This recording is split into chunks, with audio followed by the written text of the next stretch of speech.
Hey, this is indeed Walt from the Comic Book Men, and you're listening to the iWalter Show. Faster than a speeding bullet, more powerful than a locomotive, able to leap tall buildings in a single bound. Look, up in the sky, it's a bird brain, it's a plane, it's iWalter. Yes, it's iWalter, strange visitor from another planet who came to Earth with powers and abilities far beyond those of mortal men. iWalter, who can change the course of mighty rivers, bend ears with his annoying voice, and who disguised as Walter Interranti, mild-mannered janitor for a great metropolitan newspaper, fights a never-ending battle for truth, nonsense, and the American way. And now, another exciting episode in the adventures of iWalter. Yeah, hey, it is me. It's iWalter. Yeah, I haven't been on for a couple days, I think. I can't remember. I'm drawing a blank. I think it's been a couple days. So forgive me, because I can't remember. I can't recall. I can't remember anything at all. I'm trying to check, the level thing. And I guess it looks okay, so I'm gonna go with it. You know what? I actually have no stories whatsoever. And me and my friend Matt, we're gonna spend, I think, if I'm correct, about 10 hours at a what's called Splatterfest. It's like basically exploitation films. And I mentioned this before, and he actually commented. He's like, "Yeah, Walter, you're right. After a while, I'm stuttering now. We're going to get to the point that I'm stuttering again, that we have seen all these films." And it's like, yeah, I know, but I actually enjoy doing it as well. See, this is what happens, because I actually have no stories whatsoever lined up. And I can't even actually find any. I don't know why. I really didn't want to do a long show because I'm doing laundry tonight. And plus, that's a long day, because I remember one of these exploitation film fest, Matt reminded me, and I reminded myself, I think, the other day. I actually, it was one that was 12 hours. That's as much as we can tolerate, I guess, because there was one that was 24 hours one time down the city, Philadelphia. But the one that was 12 was so, the movies are, obviously, they're really bad, too. They're awful films. But it was so horrible, that I think 5 minutes into the first movie being viewed, I was tired to begin with. I couldn't sleep the night before, and I guess I got myself really excited. So I ended up falling asleep practically after 5 minutes after the first film started. It's like, okay, I got 12 more hours to go, though, after 5 minutes. Well, I mean, if you want to be technical, what would that be? 11 hours and 55 minutes. So it's not too bad, right? No, but seriously, that was it was scary, but I don't know why. Maybe I'm just a glutton for punishment, too. I think that's part of the problem I have. So please forgive me, because it's, you know what? I actually try to listen to myself the other day on a show, and I might actually take some breaks. I'm going to, actually, for once, I'm going to keep an eye on, the marks of, I don't have commercial breaks, but I can certainly do some breaks to get up to check my laundry and things. But I tried to listen to one of my shows the other day, and it was like, yeah, it started out pretty good. Like this one probably is, if I listen back to it. But then after, because it was only an hour show. Sometimes I've done 2 or 3 hour shows myself. But for some reason, after so long of listening to myself, it was like, you know what? It's really just, it's getting bad. I can't even tolerate my own voice. I normally can't. And I got to give credit to my friend Matt, because he will listen to my shows. He listens to all of them. And I envy him, because I can't even do that myself. I know some people that are actually real professional in, some type of broadcasting or film work or whatever. They always say, they mention that they won't view their own work, if it's film or whatever, TV, possibly, I assume radio. And I figure, well, it's a good way to kind of figure out what you need to fix for yourself by viewing, how you sound or, how you look. So you have an idea what you need to change. But sometimes it's so, I'm trying to think of the right word. It is so disturbing even to myself. It's like, I don't think I could even, I can't even, it's like watching or viewing a car crash or something. Like well, most people actually do want to look, but you kind of look away kind of thing if it's horrific. Well, that's how I feel when I listen to myself. So, yeah, that's pretty bad. I mean, there's a couple things I wanted to mention, probably maybe a little bit about work. I'm not quite sure yet because, honestly, I'm never sure how far I should really take mention in work. It's been really difficult. So, I try to choose my words wisely. I haven't in the past, obviously. It's a holiday weekend, too. So I'm actually chewing ice. And I did take a swallow. But what was the thing? I was listening to, Rush was off this week, Rush Limbaugh. And he had other people covering his show, and I forget who it was, Mark Bellin or something. One of the people who covered his show, actually, I probably got that name totally wrong. What would be new? But he basically mentioned that, what Labor Day really is about. I didn't know it meant anything besides I assumed that people in the labor force is what it's pertaining to, but possibly that's not the case, I guess. I don't know. I mean, there must be some other reason. And you know what? I didn't think about that, but maybe that would be something I'll maybe look up in a moment.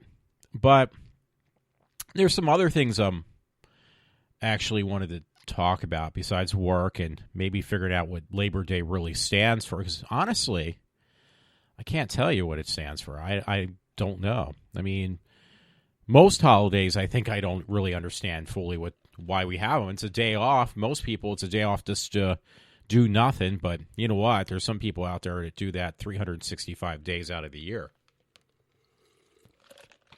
So it's really no different for them. So let's see. I think, yeah. Well, I don't know. It's American holiday. So I'm typing it in right now. And yeah, there's a lot of pauses. History of Labor Day, it says, United States Department of Labor. United States Department of Labor, Labor Day. What does it mean? Well, it's the first Monday in September. It is the creation of a labor movement and is dedicated to social economic achievements of American workers. It constitutes a yearly national tribute to the contributions, or was it contributions or I can't actually get this word out correctly, so I'm going to say it's the people who contribute, workers who contribute to society. Well, there's a lot who don't, have made to the strength, prosperity, and the well-being of our country. Now, there's something from WikiLeaks, or no, not WikiLeaks, I'm sorry, from Wikipedia. Celebrated first Monday of September. Why that date, though? That honors American labor movement and contributions that workers have made to the strength, prosperity, and well-being of the country.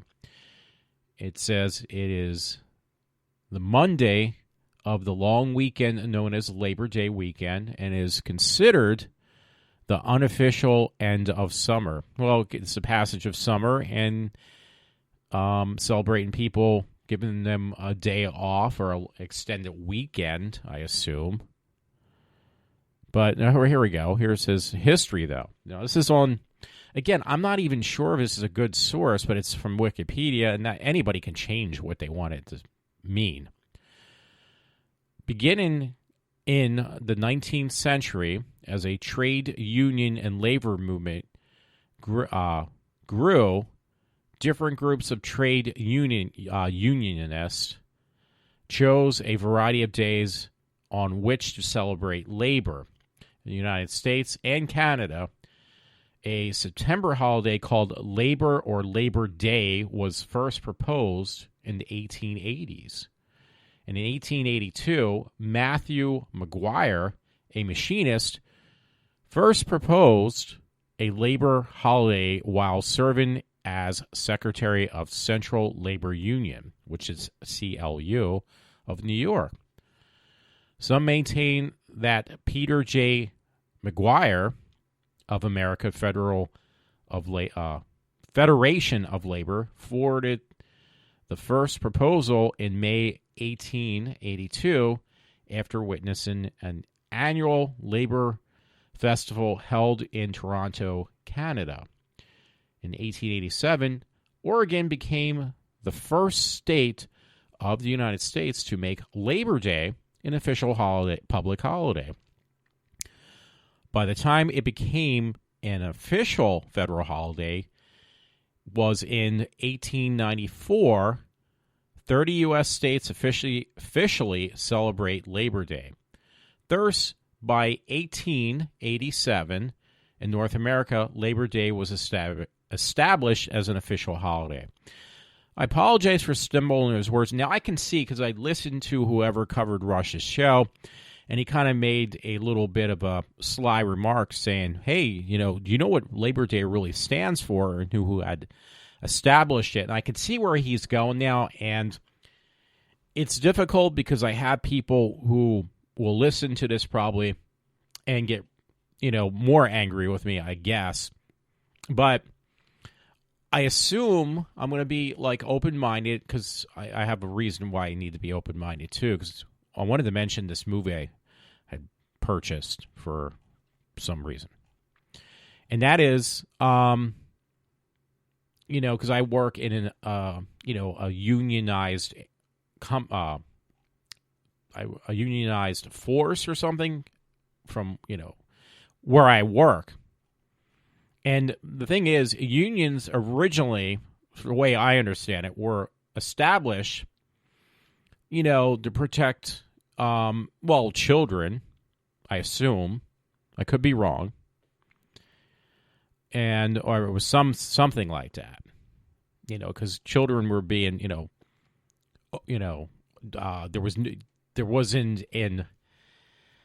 I'm trying to think of the right word. Like, kids were just being abused in factories and stuff. I'm kind of not doing a very good analysis of how to explain it. But also, people were being taken advantage of at certain companies. So I assume that individuals got together. Now, Matt, if you were here, you could kind of steer me in the right direction. But hopefully I'm doing an okay job. I'm not doing a perfect job. But unions were established for the reason of protecting children and just people in the in the workforce, so they weren't being taken advantage of.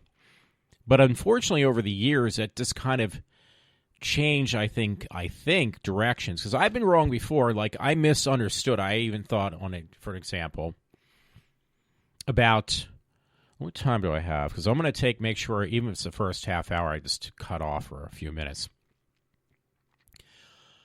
I misunderstood even what Democrats stood for. I always thought the Democratic Party, until I saw this film from Hillary's, based upon this book, Hillary's America. And did I get that right too? Because I got to make sure now. But the premise in this film, it kind of educates you on where the Democratic Party started and where it still stands.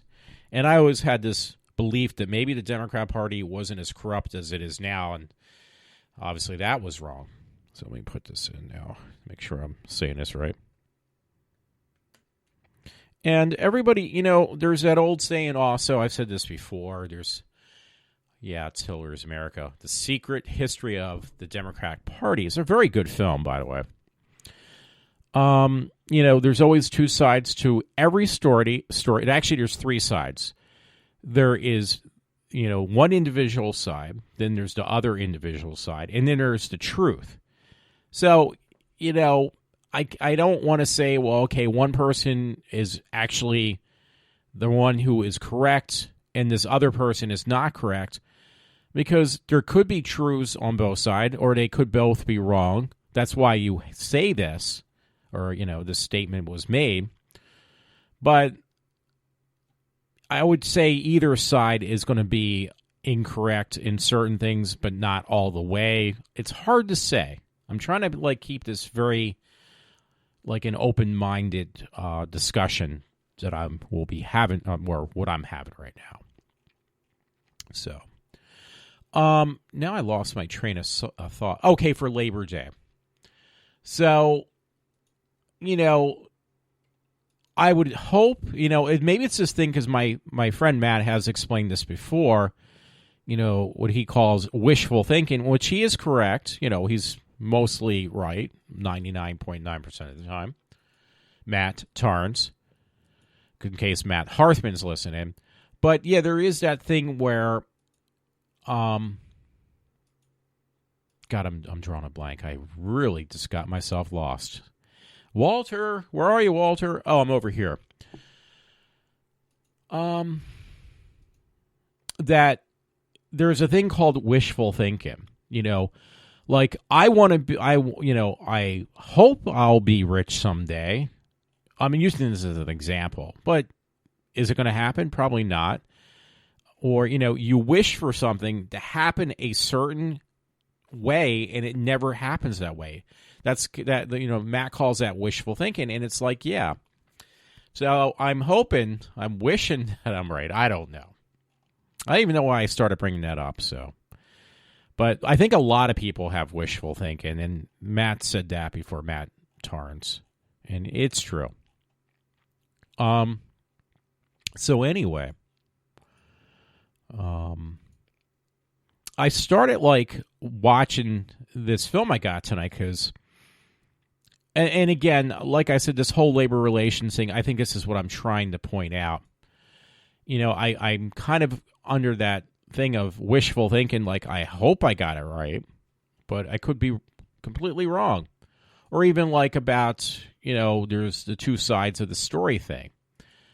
I'm hoping that, there's some middle ground and maybe, there's things that need to be corrected on both sides. I don't know. I know which side I decided to stick with politics, and that was the conservative Republican side. But that was because I've seen things I did not like with the Democratic side, because generally what that consists of is how people who don't want to make an effort and better themselves or even exert themselves basically get everything handed to them on a silver platter. And, that is not me. I think years ago, I kind of grew a little bit out of that if you want anything, you can't expect other people just to give it to you.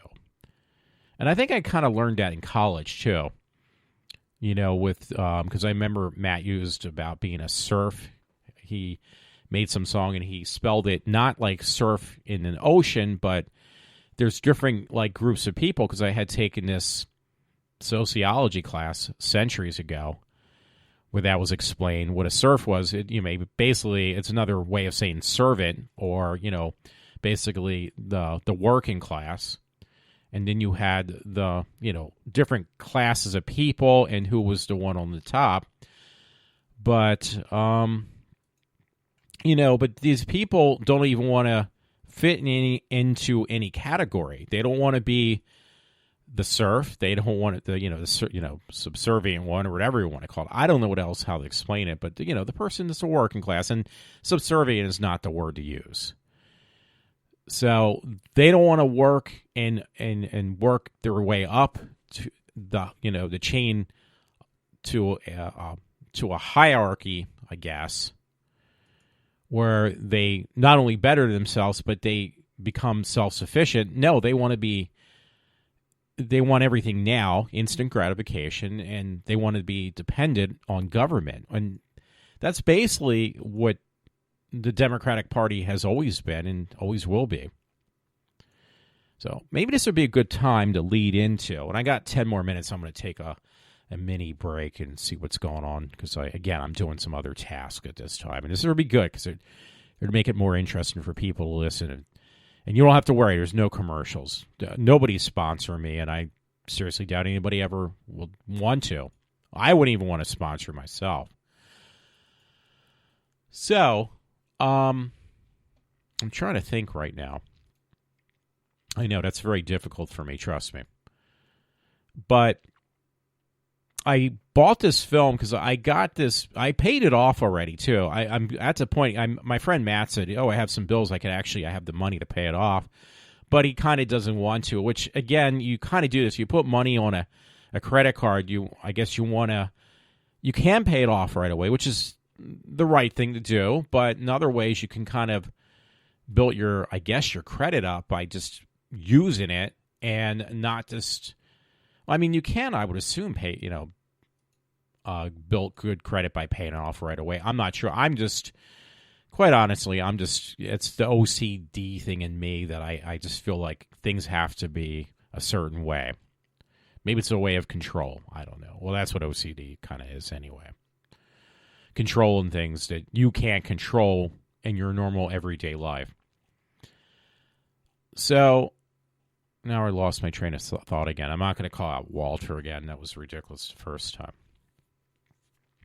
But I end up buying this Xbox One Slim. And I was going to wait because I really wanted either that or the PlayStation Slim for one simple reason. I don't really use them to play games on at all. I don't have any interest. I'll buy games, but they're going to stay in the shrink wrap until I trade them in. So that's really, I'm openly admitting that's a waste of money. So why I do it, I have no idea. It's, Matt would say, my friend Matt Torrance, who would say it's boredom. And it probably is, because that's another thing I wanted to kind of get into too. But I'm going to wait maybe on that. I don't know. So anyway, I got this unit, this Xbox Slim, Xbox One Slim, or S, I just call it S, because it had you don't know, but it has a 4K Blu-ray player in there. And I was like, I'm kind of like curious. I'm seeing all this stuff. I think this is another thing. Media is a very effective thing, or just media sources, radio, TV, television, news feeds, kind of, I guess they do subliminally kind of brainwash people and kind of tell people or influence people on what they should buy, or it's very clever, because I think that's, I've spoken about this before. Even how, Adolf Hitler became so powerful, because you can use these sources of media to your advantage. And I think that's probably, I don't know, I'm just guessing how, people, why people buy things. They're kind of like, it's like a subliminal message. I don't know. Plus, it goes back to me probably being bored too, Matt Torrance. But I got this Xbox. I was kind of curious, and I'm always like, that's to me is very interesting. Any new technology, I've always been fascinated by devices and things, because I've always been good with my hands. Not that you're using your hands a lot, but mine is putting a disc in and watching it. And I love entertainment. I mean, most people do. Unfortunately, it does consume most of our free time, which I don't have much anymore. But when I do have free time, that's what I consume it with. I know it used to be going out for a walk or whatever. I can't say playing sports, because I can't stand sports whatsoever. I can't even stand watching it, more or less playing it. I never liked sports. So anyway, I get this Xbox One S, And because I was going to wait for the PlayStation 4 until I found out they're not going to put a 4K Blu-ray player in there. And it was like, well, I kind of wanted to fool around with one. I really wanted to see, because the way what I read about them, these 4K Blu-ray players, it makes everything look fantastic. If you buy a 4K movie, even an old 4K movie, it's going to look so fantastic. It's 4 times the resolution, which it's not that high. It's like twice the resolution of what you're getting now. So I look through like a pile of movies online, on Best Buy's website, Amazon, eBay, and trying to figure out, okay, well, I got this 4K Blu-ray player. Now I want to see what it could really do, because I have a 4K set too, and I do like that. I really do like the 4K TV set I have, because certain shows I watch, even on, I'm trying to think, that one network I always mentioned, Pluto TV, which is a free internet network, some of those shows look incredible. They look really good. It's like you have to have broadband even to play these movies or watch that network, because it is free. It's a free network. It's like broadcasting, instead of over the airwaves, it's broadcasting through the internet. And it's a whole network of different TV stations and everything. It's like basically Pluto is equivalent to Comcast or Verizon. And it's even got news stations and everything, but it's absolutely free. So it's really cool. So, and I've found myself, like, I'll watch that more than cable anymore. Like, cable, I really could care less about. I was glued to MeTV for a long time because I like all those old shows. But then I'm, like, discovering new movies and TV shows and different stuff that I just get fascinated by, because it's stuff I've never even heard of on the different channels on Pluto. So it's like, wow, this is good. But the problem is, as it's gotten more popular, it's actually shown more commercials now too on certain certain networks on Pluto. So eventually I'll probably get bored of that too. And that's something I wanted to discuss probably a little bit later on, if I'm not. It depends how long I make my show. That's the thing that's about me, which is always true in real life. I'm very unpredictable because I don't know how long my show is going to be. So anyway, I got this. And finally, I was like a kid in the candy store tonight, because I looked online. It says, because I bought it, I think, from Amazon or eBay. I can't remember. I think it was Amazon. I finally figured out a movie like I would be interested in buying, paid extra money, getting this 4K. And I was skeptical that it was going to work. I was afraid something's going to be missing, that I won't be able to play this 4K movie. I just wasted money on buying a 4K movie. And I've been working a shitload of overtime. Just not a shitload. For me, it's a lot. It actually isn't. It's like a few hours here and there, and it added up. I paid off the Xbox, not with my regular money, but the money I used from staying up all night working a few extra hours here and there. And also for the 4K movies, same thing. Those were paid off by simply working all this, this extra for the last couple weeks, this overtime. So it's my money that I use not to pay my bills off or not to pay board to my parents, which I've been actually given like $40 more a week. Sometimes actually more. Sometimes I give them like an extra $100 a week. It's like, hey, I got the extra money. You're helping me out. Not only live here with yous and keeping my sanity when they're not eavesdropping or snooping around the corner on me. They're actually helping me, mail things, pick up food. I mean, they're a big help to me, my parents. So it's like, hey, you know what? Here and there, in the course of a week, I give them like probably close to $100 extra in addition to what I normally give them. And I don't have a problem with that. Because I have the money and they're helping me out. So this is how I picked up, like, I ordered a couple 4K movies. It was like, but this one in particular was like, you know what? I've wanted to see the full-length version, the director's cut of this one film, and I was going to pick it up before, and I just kind of let it drop the ball. But they did release it on 4K, and some of it, like one split part so far of this one film I was watching before I decided to do this podcast, did look pretty sharp. Did it look 4K material? Not really. Did it look sharp? Yeah, it looked pretty good. So the whole thing is that's probably a hype thing. Trying to get people, because when you have Blu-ray, the resolution's really high. Now they're saying it's 4 times as much. How much more can the in what is it called? The naked eye going to be able to see before it's going to like say, you know what? It's not going to get any better. Like you're going to have, eventually it's going to go from 4K, eventually in years to come, not probably that far, it's going to be up to 16K. And, somewhere in between there, you're not going to notice a fucking difference. It's going to look exactly the same. I mean, my friend Matt's going to say, and you know this, Walter, but I know you're going to buy this. And you know what, Matt? You are absolutely right. Yeah, I will be buying those 16K Blu-ray players when everything else is obsolete. So I opened up this package, and I didn't tell you the movie yet because I'm actually really afraid. This is going to be like another segment. I'm already at my half-hour mark. So right now, I will take a break, and as I said I would, I'll keep my promise. I got to make sure I get the right mouse. And I will mention the name of the movie and some perks in a 4K box as opposed to regular Blu-ray or DVD. And yeah, it did come from Amazon, by the way. So give me a minute, and I am going to take, you won't know, but I'm going to take a split second. So, I'll put somebody else who plugged my show on, and that'll give you time, like you can pause it there. Well, you can pause it anyway, but you can pause it there and like know that the next second I'll be back. So here we go.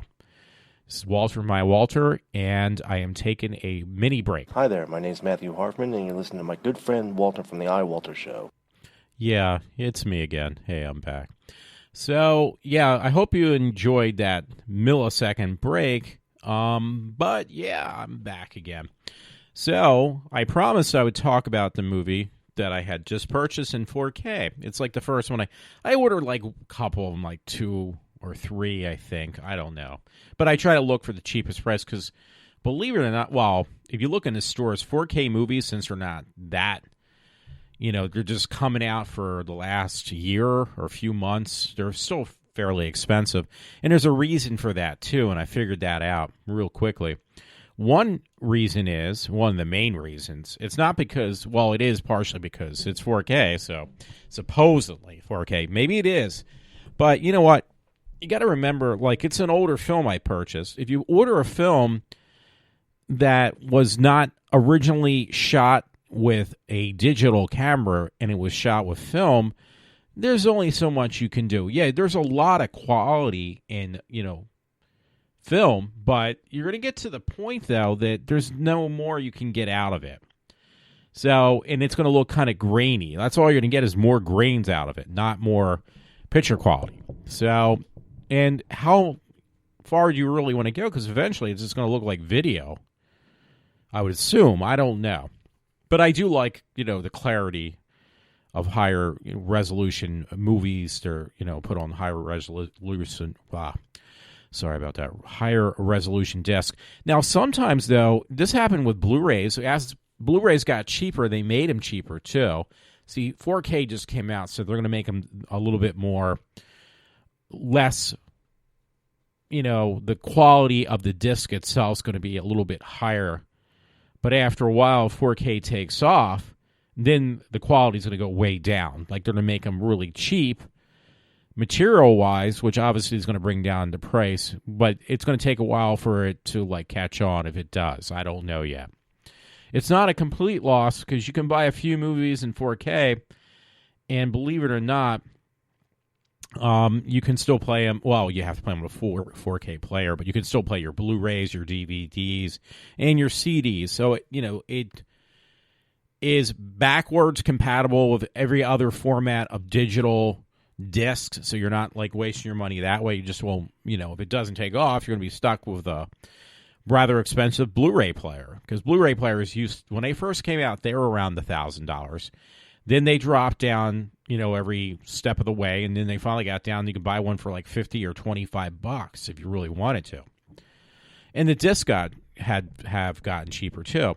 Now, the thing was, when Blu-rays first came out, they made sure that every movie they put out, I thought on disc, I could be wrong about this, was like something that was, going to show and really look sharp on your Blu-ray player or on your TV set if it's high definition.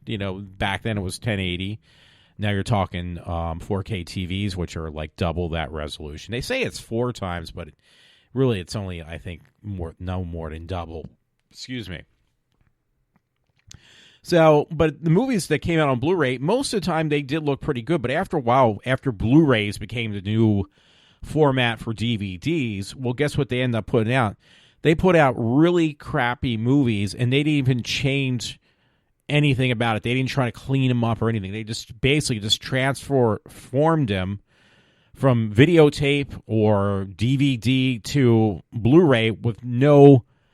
Well, I'm sorry about that. That was a real... My mouth right on the mic. No change on the format. So it if it started with garbage, it still was garbage. And not a problem, but the thing was, you're saying, oh, I just bought this movie that I loved for the last 30 years on Blu-ray. Well, yeah, but there's no difference to it, minus that you have a different box for it, and a disc that won't play in a Blu-ray or DVD player. Won't play in a DVD player. So that's the only thing that changed. The actual physical quality of everything was exactly the same. So the only other thing that kind of, if you didn't have it originally or if it just got worn out, supposedly they say Blu-rays, the discs themselves actually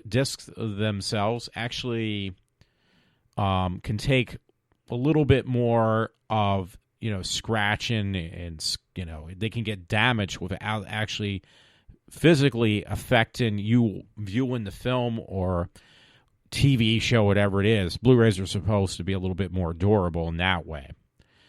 So that's the only thing that's worth buying. If you don't have it already or if it got damaged, then yeah, it's worth buying a Blu-ray, because Blu-rays have now, if you buy a movie, have gone drastically down. You can buy a Blu-ray TV series or movie or whatever, probably for under $50 if it's a TV series, or a movie for under $10 on Blu-ray. But again, the quality is no better than DVD. The only thing is, it's a more durable disc, so to speak. But that I think probably, obviously, again, that probably cheapened out, because it's the only way you can.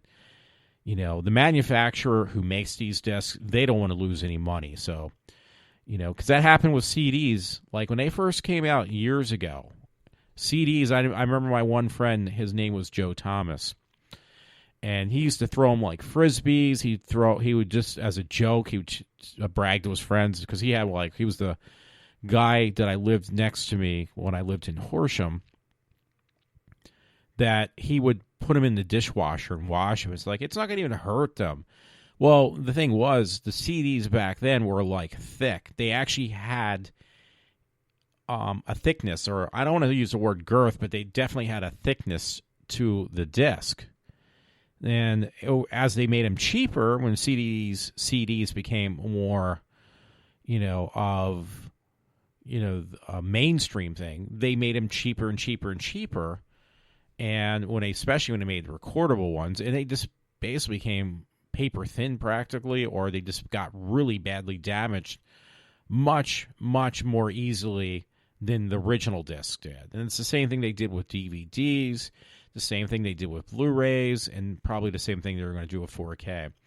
Because, again, yeah, they are, the more that if it takes off a certain format, it will make it cheaper, because more people are buying them. They can afford to cut the cost. It's not like, initially it's costing them money, but after a while they're making a profit, so they're going to pass that on to the consumer.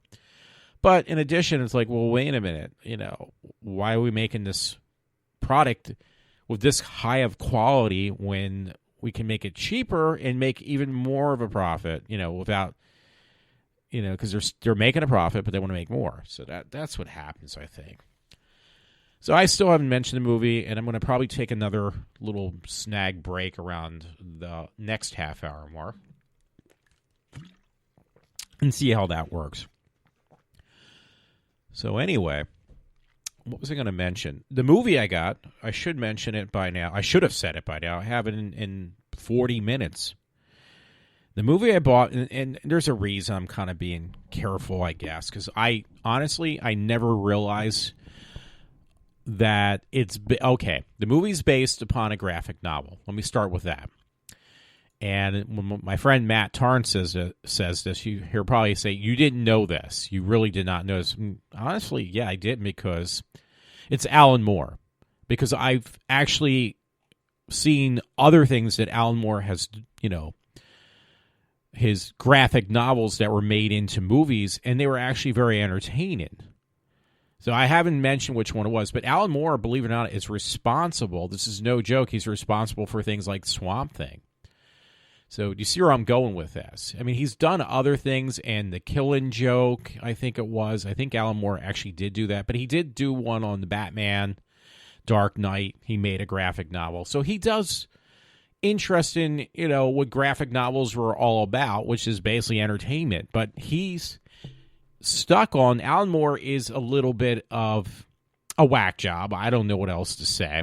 He's a little bit crazed, I guess, when it comes to politics. Now, Alan Moore, now I'll have to say, which I didn't realize, and I've only gotten through part of this film, but I actually honestly, I like the visualization of this one film that Alan Moore has done. And it's a popular film. But I have some questions now to ask also. How has it influenced the people who have either read the graphic novel or, have, been, made their impression on politics through reading or watching the film? So that part, I can kind of see that this is not my point of view, and I still haven't mentioned it yet. Because right away you're going to say, okay, Alan Moore, graphic novel, politics, it has to be V for Vendetta. Well, that movie, yeah, it does not fit my belief in, or political views, I should say. But again, there's certain other things I look for a film, besides what it means. And this is where I guess you have to be more of a person that's kind of like, well, the best way I can think of it is being an adult and realize, okay, this guy, his point of view is not yours, so you're going to have to just kind of play with it if you do want to watch this film, if it is V for Vendetta, which it's not. It's not. The 4K movie I bought from that was based upon an Alan Moore graphic novel. But the whole thing was, I kind of I keep an open mind. And I kind of he was upset with the film because he said it doesn't hold what he believed in when he was writing or when he made the graphic novel. It lost in translation from his political views in England, to changing it to more of the political views of the U.S. And he apparently, I thought I read that he was upset about that. Hey, this is not what I intended this, story to be about, a V for Vendetta. It was mainly about my issues with England. So, and it's okay, I'm going to take that in consideration. And, anytime I would watch this film again, if I do. And, I mean, I'll be just quite honest. The other reason was because I just have a really big, had at least.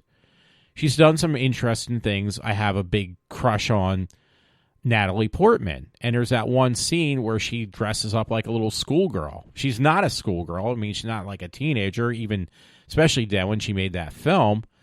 But, that's just something, a fetish of mine. I just like women who dress up sexy like that.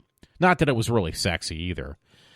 But, Natalie Portman, she's made she's well known, obviously, for Star Wars with the prequels. And I thought they were okay, but I've always had this thing for quite a while. Believe it or not, Matt may have not known this, but this has been going on for a while. And I actually bought, by the way, and I still haven't taken either out of the shrink wrap, I definitely haven't watched it, was a film that Natalie Portman did. And no, it's not The Professional, because she was only 12 years old. That movie is borderline inappropriate because of some of the context in that film. It's a classic film, The Professional, but is also was considered almost it is considered inappropriate if you watch an unedited version of it. So it's not that either. No, Black Swan. I heard that movie is pretty intense. It's pretty wild. And I bought it like $5 at Target with the intentions of watching it because I heard from my friend Todd. It was like, I think he did see it, but I heard it was pretty wild. And I wanted to check it out. So, yeah, that was one of my interests. And I just, I'm for the visualization, anything that has some type of, symbolism in the film. I'm all for the art of film, less for, and not necessarily less for, but that's like a lower down on my interest on films is what it stands for. But it is in there. Don't get me wrong. Now, the only thing is, I'll let you know, I don't believe in what that film was trying to portray, which was anti-Bush and everything like that, which was V for Vendetta. But I did like the visualization.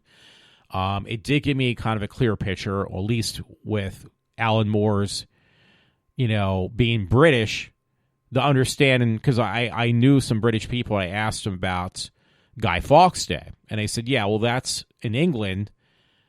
Even though the Guy Fawkes was a nutcase, they celebrate the fact that, he did try to blow up Parliament, but he was unsuccessful. So the whole celebration was the fact that he did not blow it up, but it's a nursery rhyme in England, but it also is their version, or whatever you want to call it, equivalent to our 4th of July. That is their 4th of July. That's what this one guy, and I think that's actually, let's see, what's today's date? That will be 2 days from now, I think. Remember the 5th of November? I think it's November 5th is Guy Fawkes Day.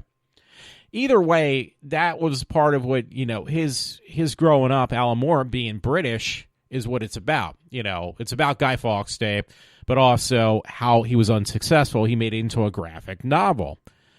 And his issues with Margaret Thatcher at the time he wrote it, he was anti-Margaret Thatcher, which in my mind is being anti-Republican, probably at the same time, but not in our country. He's on the other side of the pond. So let me see. Oh, wait, let me put September 5th. I think isn't it September 5th? Yeah.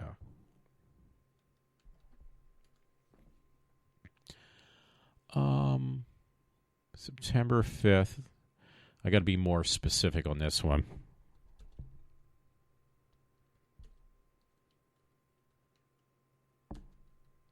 And I am really spelling that one wrong.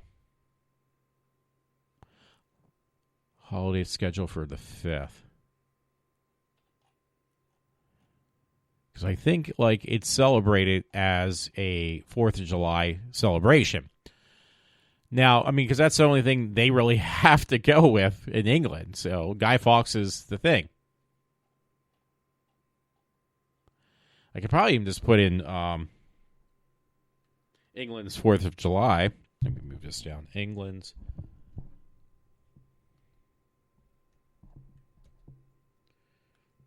4th. Because technically that's what Guy Fawkes Day is. Because it celebrates the same way.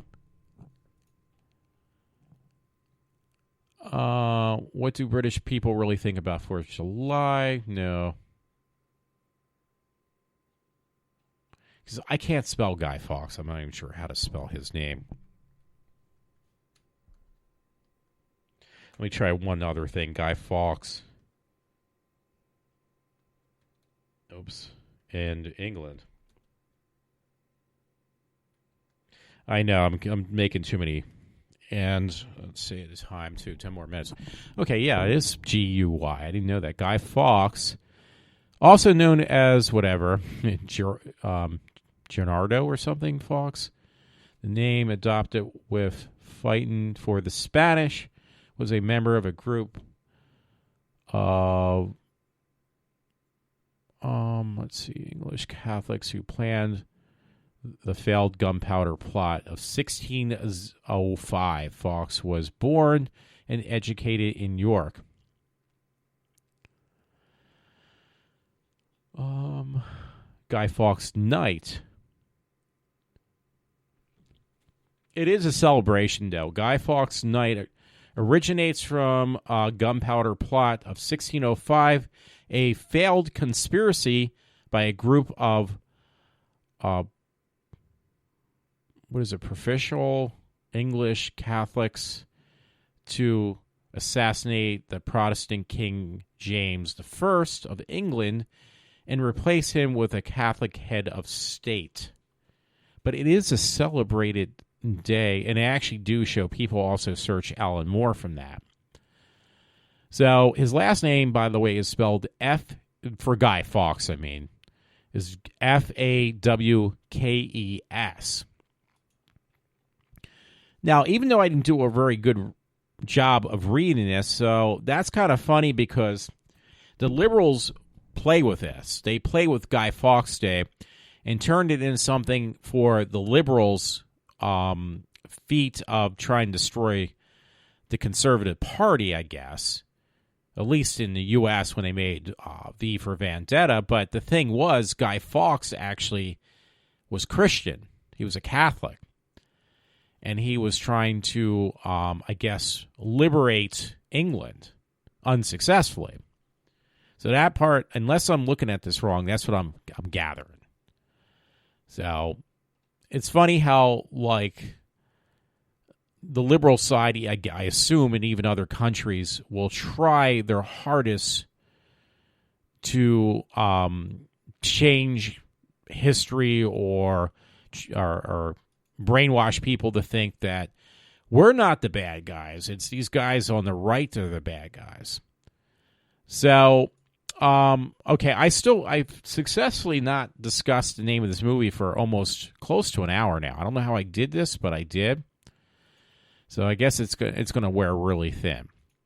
So the movie I bought on 4K, by the way, and I might even have to not discuss everything I wanted to tonight, so I have to figure out how to remember it for next time.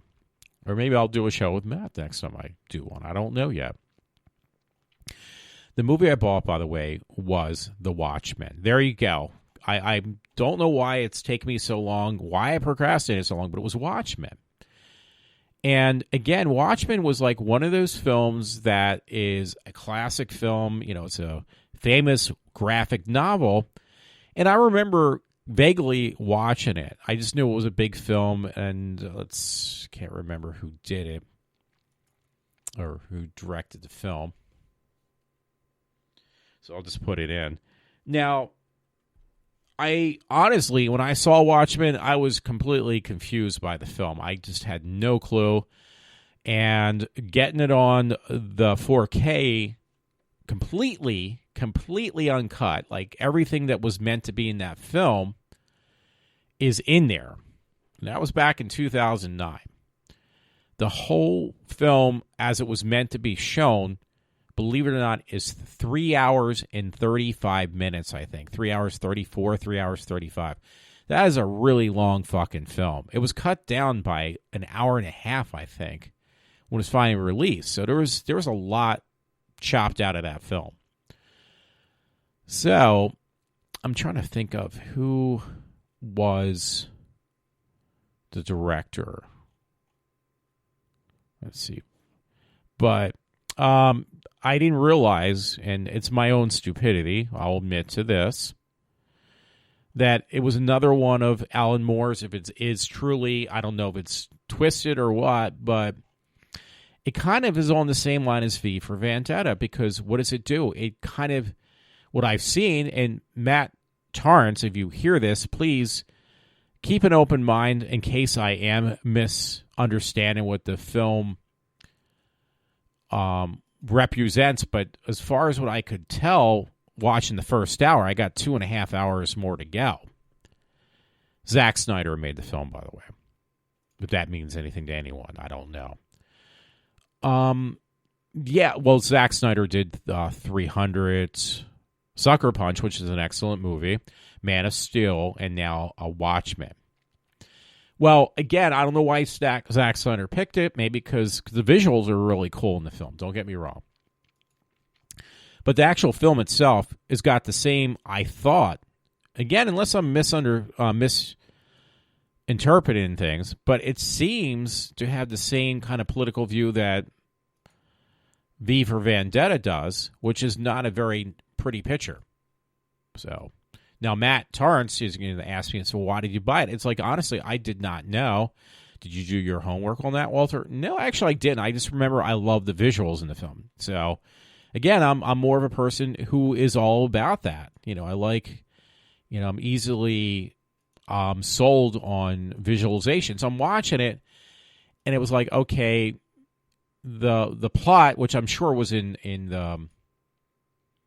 the graphic novel, is basically letting you know that, in this graphic novel now made into a movie, that Nixon basically ran for president and was successful, was never, what do you call it, impeached? Wasn't it Nixon was impeached? Anyway, not important, but he ran for like 4 or 5 terms in a row. Like he constantly was running. And it kind of, because it would kind of raise the red flag for me. It's like, okay, I can't remember, honestly, the history, which I should, of Richard Nixon. So I had to look it up, because one part, which was a little bit of literally a red flag to went up, is they're looking at a map of the United States, and all the states are red. Well, if all the states are red states, that means that the Republicans have been in total control for, what is that, 4 terms? 5 terms, I mean. That was like, that's like 20 years of Richard Nixon. So, God, I'm so bad. I'm just making sure my math is right. Yeah, 20 years.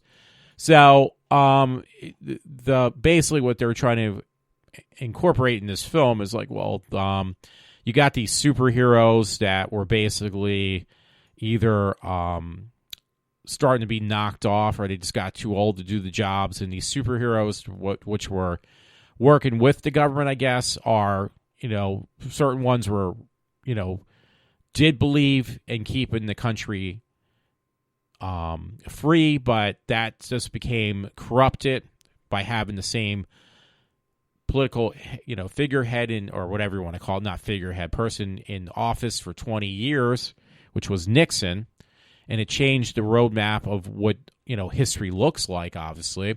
And even he was trying to incorporate that, or insinuate that, yeah, we still, even in 85 or something like that, from the 1960s, still look like we're in that, like, the way people looked and dressed were pretty much like they were still living in that time period.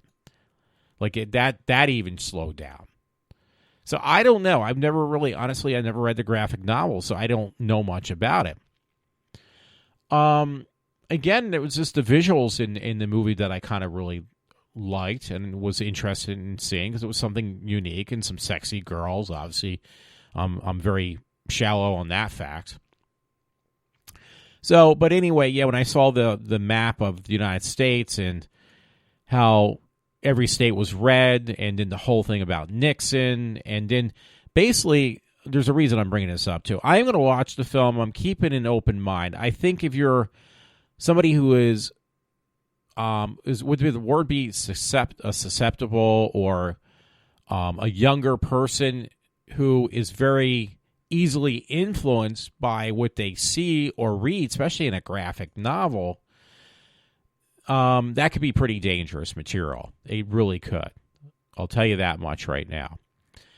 But thankfully, the first time I saw it, I even then, it was only a few years ago, I wasn't that naive. And 2, what was I going to say? I'm pretty, had my mind made up years ago anyway. But there was something else I was trying to think of. But yeah, I don't think I would be that gullible. But some people really are. Like, I like some of the characters. One that stuck out was Rorschach, because Rorschach was on the Rorschach test. That's what that was the whole purpose of that character, the Rorschach test. That you would, if you take a test on your mental health, it would be, you would get the Rorschach test as part of it. What do you see in these ink block images? So they made a character. He made a character, Alan Moore, which was pretty well portrayed in the film. Again, I've never read the graphic novel.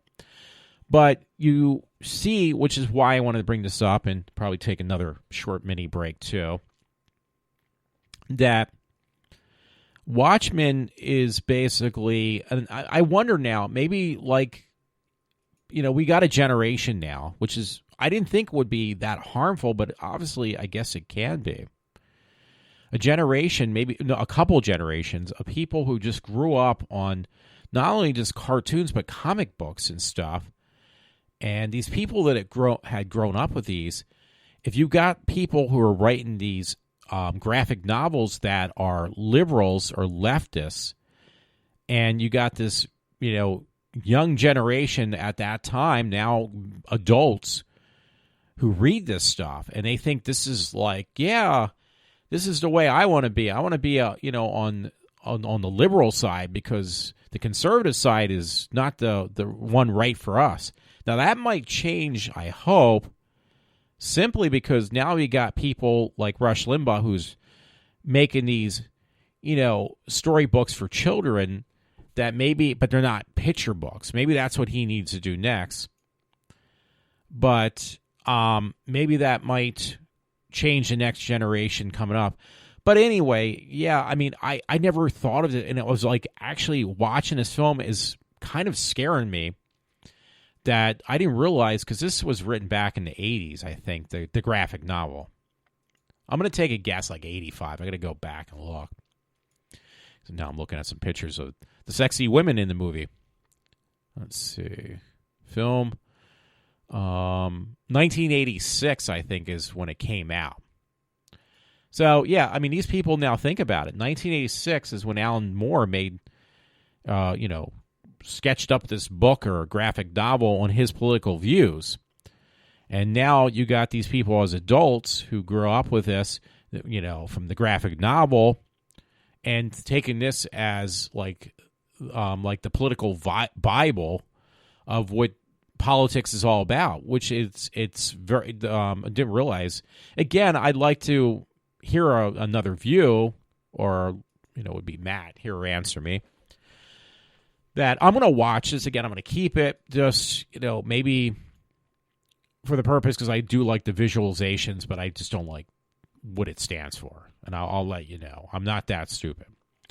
I'm just questioning, though, that maybe this is why we have so many people, because, you got young kids that are sitting in front of TV sets, or maybe, I don't know, because I don't really watch any of the newer cartoons. I've never read any of these comic books, especially the ones that are considered graphic novels that are more geared towards a point of view, as opposed to, when comic books probably incorporate, the same thing, like some political views. Which again it's really frightful. It's very frightful, actually, especially in that Watchmen. I don't have anything against Zack Snyder, but he is basing the movie is pretty much the graphic novel coming to the silver screen. So there's no way around saying, well, maybe he meant something different. No, I don't think he actually did, since there are two films that kind of have the same political perspective.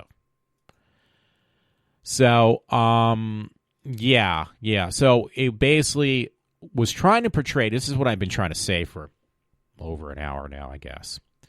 Well, finally coming out the last half hour. That it's just trying to portray that, okay, well, can't trust the Republicans. Look how they dement everything. Now we got women that are whores on the street, like literally prostitutes in this film. People trying to liberate themselves, and literally by these superheroes, or at least one individual who is working with the government, and his belief in freedom is, well, if you don't believe our ways, I'm just going to, this superhero, the one called the Comedian, I'm just going to kill you. Or just kill people and basically rape and sexually assault women. Now, why am I bringing this up? Why, Walter, why are you watching this then? Well, here's the funny thing. This literally, because obviously I'm beginning to believe, yeah, Alan Moore is a real, even though he's in England, he lives in England, he's, the English version of a leftist wacko from another country. Not in the U.S., but in England, but he's just as nuts as some of these wackos over in this country. So, but the thing is, this movie, though, the thing I've noticed is a perfect mirror reflection of what the leftists say they don't stand for.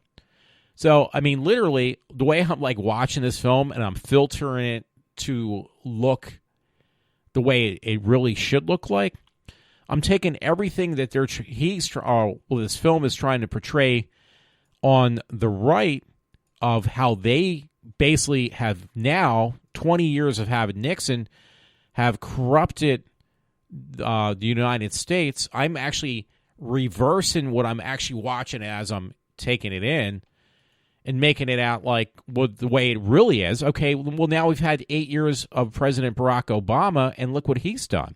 He's done the exact same thing almost to a large extent that this film was trying to say, oh, this is what's going to happen if we had 20 years of Republicans in office. And it actually fits pretty quite, I'm trying to think of the correct word.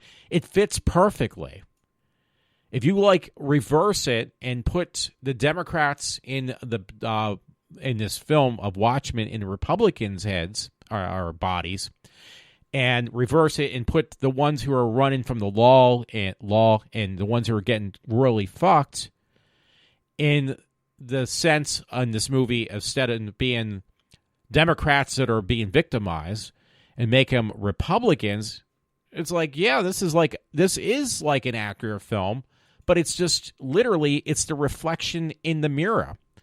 It's not like the actual truth, but it is the truth, but it's backwards. Does that make any sense? So, I mean, this man is amazing because he's obviously, in some sense of the word, he's smart because he's right on, but he's got the wrong side to the story kind of thing. Like literally, you know how everything, if you look in a mirror or if you film something that like even words look backwards or something, I guess, so to speak. Well, maybe not in a camera, but at least in a mirror they would. So, but I mean, that's how this is completely correct in one way, but incorrect in another way, this film, or his graphic novel, I would say at this point, of Alan Moore's, even though Zack Snyder made the film. So I hope that makes sense. And I'll let you stew on that for a few seconds while I take another mini break of a second or two and let you try to come up with some type of analysis, just because I think it's pretty fascinating. So anyway, it's Walter, and I'm taking one more mini break, and I'm going to discuss a few things, not much. Hi, this is Duke. And this is Shirley. And this is Steve. And you are listening to the iWalter Show. Yeah, I'm back again, so apologize. It was only like a little longer. It was like 8 seconds. So I hope people out there, I hope everyone kind of stewed on that a little bit and like thought, you know what, maybe Walter has some type of point for a change. I doubt it, but, who knows? Maybe people thought I had a good point of view. So, yeah, I mean, I'm going to watch, not tonight because it's almost 5 o'clock. And, I have I got to get some sleep. I want to be busy tomorrow. Not until later, but hey, I'm at a 10-hour marathon of movies, bad movies. So, you know what? It was funny today. This is one of the things I actually wanted to put in my show more so than talk an hour about Watchmen and kind of dragging that out. I was like, I want to go get money and everything, and it kind of dawned on me. It's kind of depressing, actually. I mean, we got Labor Day coming up. I understand it's another one of these political aspect things, whatever. But it dawned on me that, I guess me and my friend Matt, I guess you can get older, you kind of think about this more. It's like, well, you either think about, I did that when I was a kid, though, about death. Eventually everybody's not going to be here, That's problem number one. And number two is, like, what is your purpose of, what gives you reason to live at all? And it's funny because, I mean, I just think about this. I try not to, and it just kind of sunk in to a point tonight that it made me really depressed. I mean, I remember years ago, I was depressed about life and everything like that. Not to the extent that I got tonight almost. And I've noticed, this happens, but people, kind of either some people do grow up and have their own families and get their own house. But are they really happy? Because, I've seen people, and, my friend Matt thinks this is probably, I assume, my friend Matt Torrance, you think this is a solution. This is our purpose in life, is just to procreate, have children, offspring, and keep our population and our existence alive. But I really have no interest in that at all.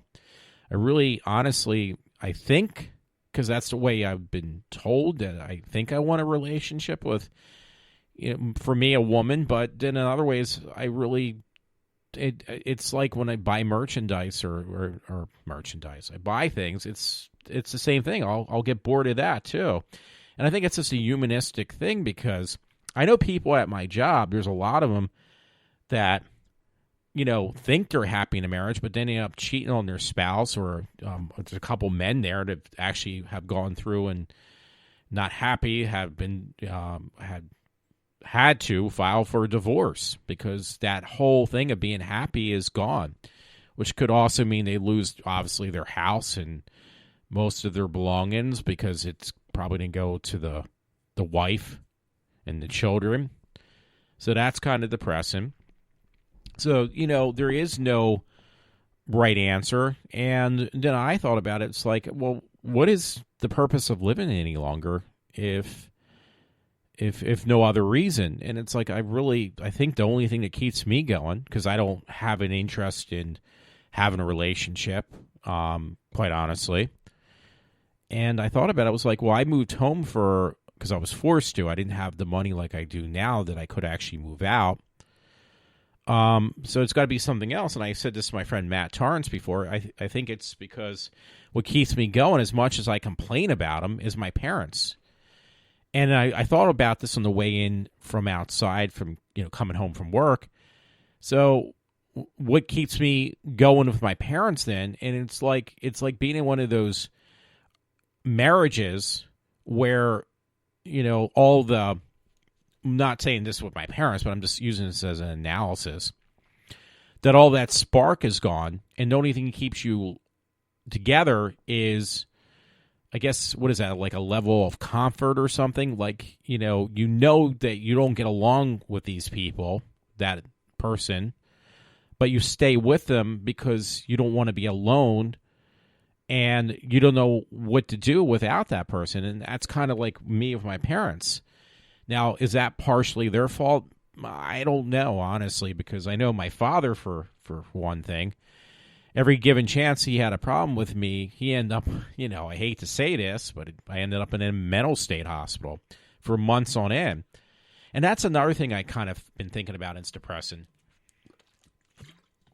Because if that happening to me, that situation being put away, Horsham Clinic, Norristown State Hospital, Eugenia Hospital, I'm like one of those people who are, I don't want to use the word repeated offenders, but like those people who, spend their whole life in prison, or at least 20, 30 years in prison, because I spend at least 10 or more years in different institutions, and I was never home for, much time before I went back in. And I'm wondering now, thinking about it, I'm probably in the same boat as these guys that are convicts, that once they get out, they get so comfortable of having everything, in a, I'm trying to think of the correct word, like in a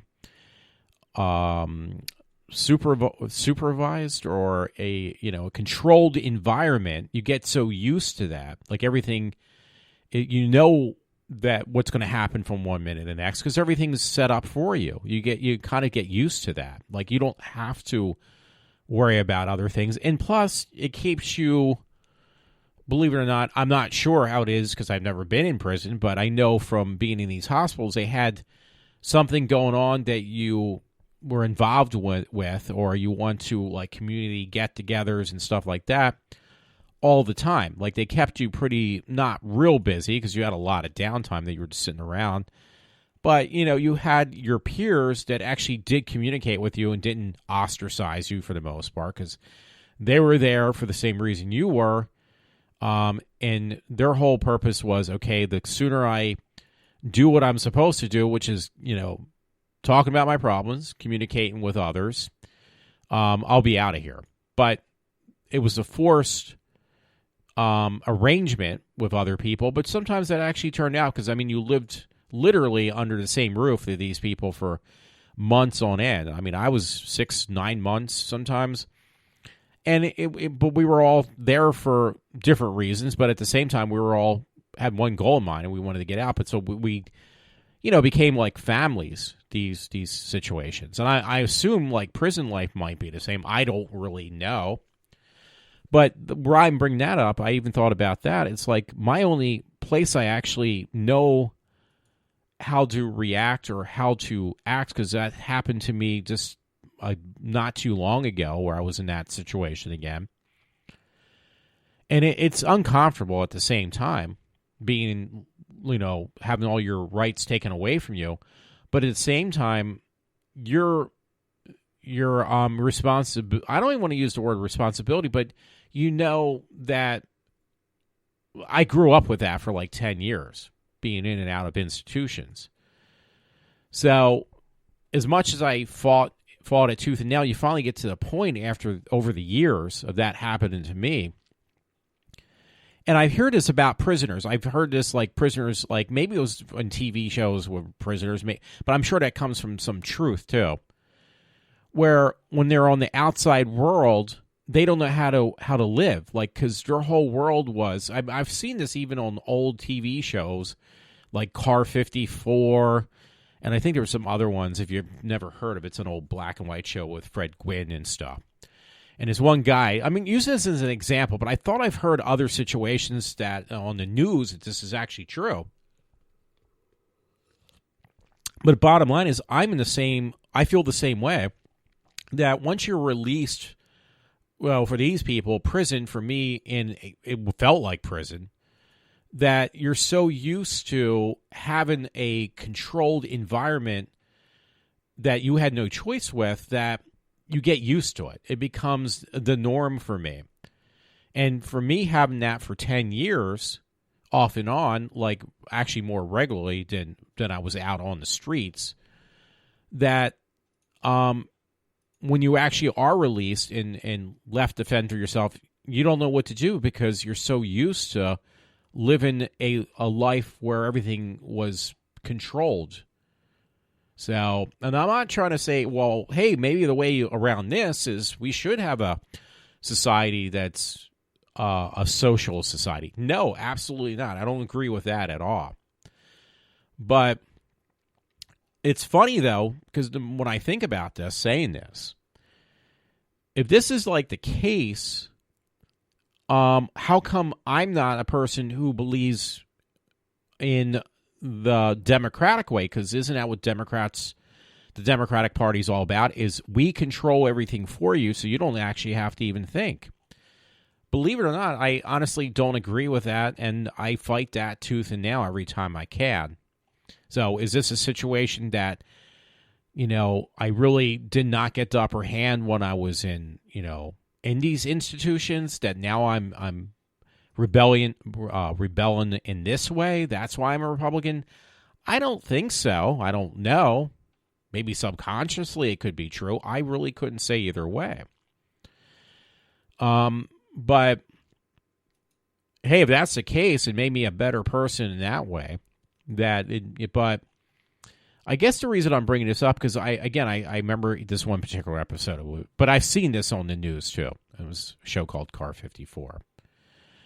And this guy was released from prison, so the one character on the show, who was a cop, says to his wife, I'm going to take this guy home. I'm going to show him that, hey, we're going to show you how freedom is not that bad, and we're going to give you a place to live for now until you can get on your own feet. We're going to help you get a job and, help you adjust back into the real world and he couldn't do it. The guy couldn't hack it, so he tried so hard to break the law so he could go back to prison, where he knew, like, okay, tonight was, I forget how the premise went on this episode. Well, because he was asking, it was like, well, I'm used to eating at a table, a long table with other people. And I've kind of done that too when I was in these clinics and stuff. I did similar things.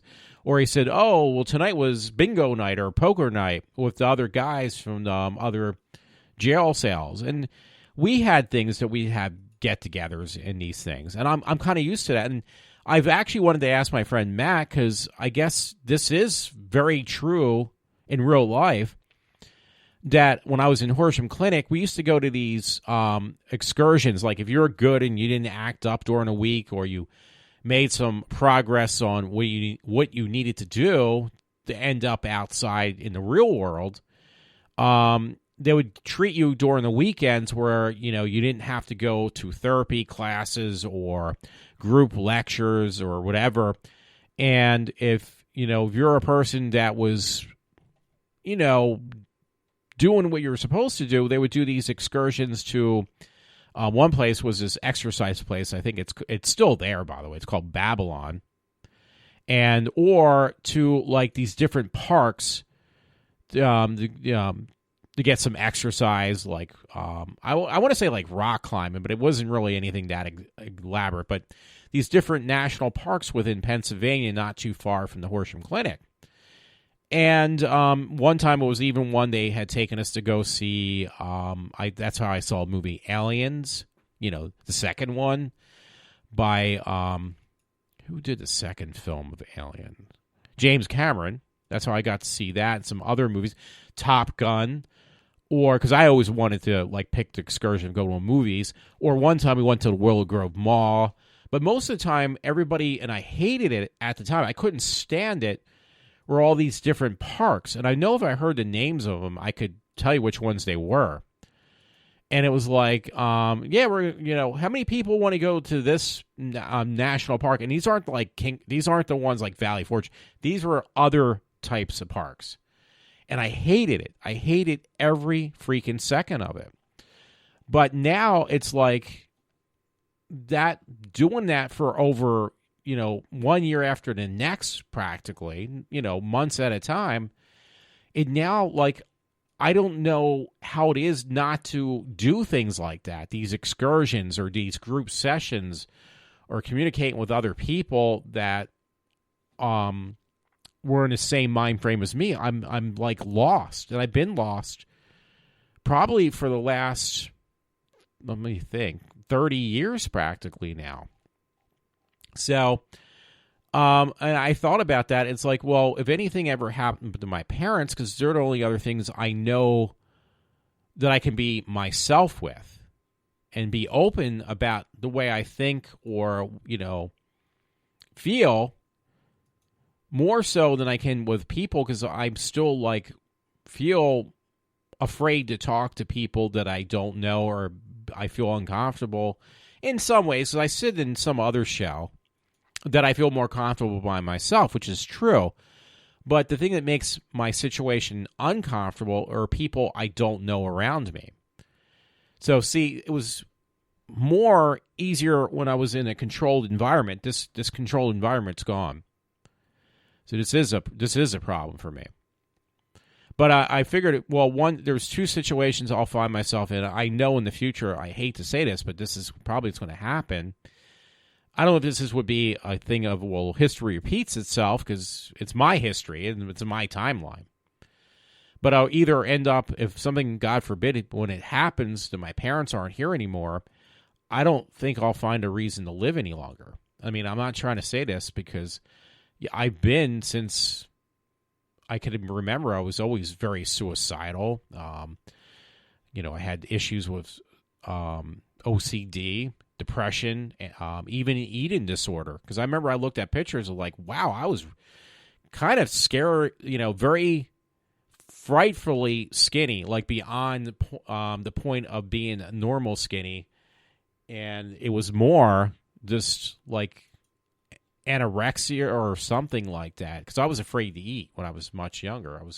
I really was afraid to eat. So, yeah, so I don't know. I mean, yeah, so that would be number one. Or number two is eventually, because I feel myself wanting to go back to that situation where I'm in that controlled environment again. Like, I really don't know what I will do when, because I'm kind of right now, maybe that actually I answered my own question. I am still in this controlled environment, but on a very small scale with my parents. So, yeah, and it's kind of like this might be my future, and that's why I don't see myself buying a house. Like my friend Matt says, that's what you should do, or having a family, because I've never dealt with that. Like when people are going when I was that age in high school, when people were going to proms, I was in group therapy. I missed my proms. I missed college. I mean, not college. I did go to that to make up for what I lost. But I missed out on a lot of my youth, and I tried to make it up, which I did for years, and I guess I never stopped. Trying to relive those first 20 years of my life that were completely lost because I was, at the age of 12, besides having a nervous breakdown, I was in a place that, hey, you got to take care of yourself. If you want to get out of this place, these locked doors, you're going to have to take care of yourself and do you're at 12, do your own laundry and take responsibility for your actions at age 12. Most people don't even do it at the age of 70 or 50 or 30 or 40. They don't know. They've always had, if it's not their parents, they have somebody else that they can be codependent on. So me, I didn't have that. Now it's just not even a codependency. It's just, I don't know, really, I'd be a fish out of water was in some type of control. Somebody controlled me in my life, which actually would explain some of my relationships. Like I find people who are controlling, which obviously then I will rebel because that's what I did in the past. So it's like a vicious cycle with me. So, but I did want to mention that. And yeah, it was just something on my mind. I was going to mention to my friend Matt, but it was like, this would be a topic for discussion too. So I'm going to get up to another half-hour mark, and I'm going to stop for, another second or so, and then I'll probably maybe finally discuss a little bit about work, and I'll call it a night because it is, oh, God, I can't see the time, 5 o'clock. So here we go. I'm going to take another short break. It's a couple seconds. So here we go. This is Tommy Conwell from Tommy Conwell and the Young Rumblers from the 80s, and you're listening to the iWalter Show. Yeah. Here I am again. You know what? This is going to be really quick, by the way, because I could probably go off on a whole show on this. But my last part of the show, because it is an hour and a half almost, and now I had that little couple-second break again. Well, it's funny at work. Things have not been very pleasant. It's actually been really bad, more stress. And it's funny, I actually wanted to mention this, too, because one of the things I've had from really working, killing myself at my job was I'm looking at it right now was this electronic pulse massager. I got some email on something similar to this, and it was like, oh yeah, it helps with different pains and stuff, like from if you stress your muscles out, whatever. And then it said something. I think maybe it actually will. One of these devices will help with carpal tunnel. It's like, yeah, well, that's what I have because I'm like doing so much heavy lifting and pulling in my muscles and everything like that. My hands for a while they were really, really good because I went to this. She was excellent. I was over in King of Prussia somewhere. Actually, it was, if you're familiar with my area of like the Valley Forge, King of Prussia, if the folks who live around here, you can check this out. It's actually down not too far from where the new Target is, down from the King of Prussia Mall. There's this Target they built. It used to be an old CompUSA on that ground, and it got all torn down, and now it's a big Target. And in there, though, they're down the road from there, I should say. There's this acupuncture person, this woman, and she's really good. She's really good. And I had really bad, some woman I work with, she had bad carpal tunnel, and she said, oh, yeah, I went there, and this lady, I don't have it anymore. Or not that lady, but she went to somebody else. Got acupuncture done. She says, I had carpal tunnel, no problems anymore. It was like, yeah. So I figured out, I found one around me. It was this one, again, down from where the CompUSA used to be around our house. And at first, it wasn't very effective. I didn't see too much of a change. But then what she did is she put these electronic probes on the acupuncture points and gave it a slight pulse. She said, if this is not working, this is my last resort. I'm going to try this. If this doesn't work, then I don't know what to do. Then you can go for the surgery because, like, people get surgery done for carpal tunnel. And it's like, well, you know, I'm not much. I'd rather, it's almost like a holistic way of doing it before I would go that route. You know, cutting the tendons and stuff, whatever you do, I don't want to do that unless I really have to, and it gets painful sometimes. So I did it for a while there, and honestly, it did stop. The pain was completely gone, but it got kind of expensive. It was like I still wanted to do this because I actually did hit some progress, but it was like I got to the point, it's like I couldn't afford it, so I just stopped it. So I got a little bit of it back, but nothing that severe until just recently where I'm really killing myself at my job. Now the carpal tunnel has gotten really, really painful again. At least not as bad as it did, but it is very painful still, at least in the one hand. And it's the one I use the most, which is my right hand. Yeah, it's my masturbating hand.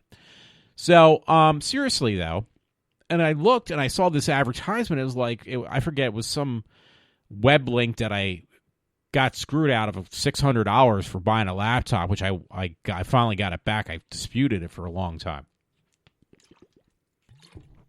So anyway, they gave me this advertisement on this thing. Oh, yeah, get this electronic device. And it's only $25 or $26, and it helps with all these different aches and pains you have. So I was like, you know what? I'm not going to go through this web link because I don't trust them. So I went through Amazon, my Prime account, and they had something very similar. And I go by reviews, people's reviews. So I looked at all these reviews, and the one I bought had a decent review, and I tried to look for one that specifically said, well, it can also work on your carpal tunnel. So it came in the mail 2 days after I saw it and ordered it. Tried it out, and sometimes like I'll wake up in the middle of the night and I'll get up and I put this device, they're like these little, they're not acupuncture though, little sticky things in the area you're supposed to put it, the area that it hurts. And it's got like little dials on there. Now you keep it generally very low. It goes from like the number 1 up to like 9, I think. And trust me, if you can make it up that high, you are like a sick fuck. Because 1 on somebody who has no pain at all is more than enough. If you just have like a little bit of an achy muscle. 1, you will feel it. It feels like you basically put your hand in a light socket. 2 is if you have like no sensation, which I don't in the one hand, it started coming back from using this electronic device. And it basically just runs on AAA batteries. Or no, yeah, AAA. I think like 3 AAA batteries, which they give to you. Yeah, it's called Electronic Pulse Massager. And it doesn't say on the box, but it says pulse rates from 0 to 120 hertz adjustable. So that's like really high. Pulse width is 0 to 200 US, which I don't know what that means. Use. And it timers for 15 minutes segments. Now, you can repeat it. It doesn't work. Like, my one hand was so numb and it was so painful, 1 treatment wasn't enough, and I did go up to 2, which is pretty freaking strong. So, again, if somebody can make it up to the number 9, again, you are some sick, demented fuck, because I tell you, you're probably going to fry your skin with it, because that's how high that pulse is going to, or that pulse of electrical pulse is going to get. You literally are sticking your hand into a light socket. Or, not a light socket, but the same thing, into a receptacle. I mean, that's how strong that would be. So I had it for only like, this is the 3rd day. I haven't used it, so I'll see if I wake up in the middle of the night, and then I will use it. Because once I'm done, I literally sleep like a baby. Like, I literally can't even get up. I'm out like a light, and I'm sleeping sound sleep with no pain whatsoever. Now, the only thing it says, you got to be careful because you can't put it like my father read over it. I asked him, okay, can you read this over? give me an idea, and I didn't wait to find out the answer. But he says, it says specifically, keep it away from your heart because, you're sending 100. Well, if you would go that high, I would assume you would have to put it at the full voltage or whatever you call it, the number 9, to get 120 volts. Or whatever that was. Not 120 volts, is it? Let me see. Look at this again. 120 hertz. I'm sorry. Yeah, 120 volts. Yeah, that would definitely kill you. That it could be very dangerous to give yourself basically a heart attack or stop your heart. So it'd be like putting a fibrillator. What do you call that? Fibrillator on your heart. So yeah, not a good deal. Not a good deal. But and I got close because actually your main artery, like there's one in your leg and your arm, goes right to your heart. There was pain which I can't reach, so I put it close to the top of my arm, which you got to be very careful where you place it near the top of your arm because you place it in the wrong place, you will give yourself a heart attack probably. I don't know. I don't want to find out either though. So, but yeah, the first day it didn't work, and again, my one hand is so numb when that carpal tunnel syndrome sets in that one was not enough. Two, and you could feel like literally it's like you got a pulse from an outlet. That's how it feels on these. It's actually like a pad, one of those sticky pad things. When you get like a test done in the hospital, they put those on your chest and stuff. So that's what it basically looks like, and it feels like, and what it is. So anyway, yeah, what was I going to say? One wasn't enough. First time one was, I was like, yeah, I didn't feel much of a difference. So I actually tried 2, and 2 is like, it's hard to describe, but it's such a sharp pain at 2. Like my hand that doesn't have that much damage from carpal tunnel, because both my my wrist, I should say. That's where you put it around your wrist. That's where the carpal tunnel sets in. The one wrist, the damage is less severe than the other one. But it was corrected in both hands years ago when I went to this woman who does acupuncture. She really did a great job. But it's coming back again just because of the kind of work I do. I mean, you could get like the surgery done, and then it could fail because, again, if you do the same repetitious work or something similar to it, it's going to come back again. So I'd rather do it this way where I'm not doing any physical damage by cutting whatever those tendons and then having it come back again, because it could. Especially because my work, the work I do is not changing.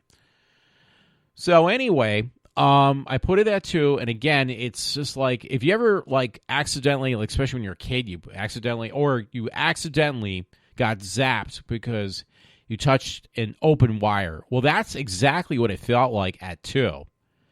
When you like, you pull a cord or something, and there's a frayed wire, and you just like kind of get that pulse or that whatever you call it, that zap from the open bare wire, because you're basically completing the contact. If there's bare wire, you're a perfect, what do you call it, for electricity to go through, and you get that sharp zap. That's exactly what it felt like again at 2. But these are small pulses. It's not one steady one, and you wouldn't think it would work. You'd think like you're basically like going to do some damage to your body, but it works. It really does. If you're like me, when I'm in that severe pain, what I was doing, which is honestly is not good for you at all, I was taking aspirins, full strength Tylenol aspirins. Like I went through a bottle of 50, I think, or whatever it is, or 100 in like a matter of days, because I was popping them like they were like candy because the pain was so bad. And the amount of time that the pain would reside or whatever you say, or not be there, was not that long before I'd have to pop more aspirin. So it was not a very effective way of taking care of the pain. Now, if you do this for that 15 minutes, now today it was so bad on the one hand, I had to zap myself twice, for the 15 minutes. So it was a half an hour. And after that, I literally was sleeping so solid, my parents had to wake me up because if they didn't, I would have slept until like 8 tonight. I mean, I was out like a light. Like I was in dream world. I was in REM state. It couldn't get any better. Let me put it that way. So it does work. It does work, by the way. It really does. So, and it was like $26 minus the tax and the shipping. Well, it was free shipping, so it was minus the tax. Would I recommend that product that I have? Yeah, I actually would. Because I even I did a review right away, and I said, well, I don't know the long-term effects. That's what I wrote.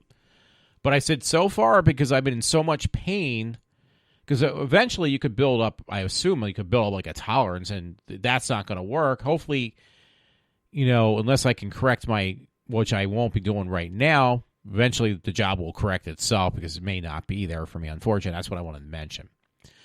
But, which is bad for me in some ways, but it's good for my health.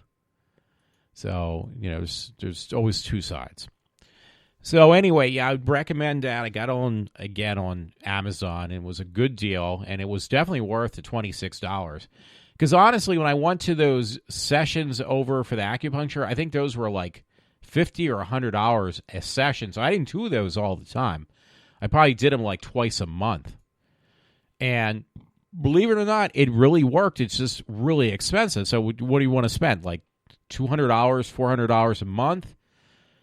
Which it was, you got a professional treating you, or do you want to spend $26 a one-time deal, and the most you're going to be spending after that is if the batteries go dead, what is that, like $5-10, and they last a long time? So you got to decide that too. And knock on wood, like I said, it's been very effective for the last 3 times or 2 times I used it. It was very effective. So anyway, unfortunately, I'm going to probably feel pain tomorrow. Hopefully not. But I was at work, and the thing I've noticed, I've been back for, I think now, maybe 4 months. I can't remember. And the situation at my job has, I left a hostile environment and just returned to the same thing. There was some changes, though, that it wasn't felt right away, but it's gotten progressively worse. And I've noticed, and I question, this was brought up about the whole thing about life and death as well.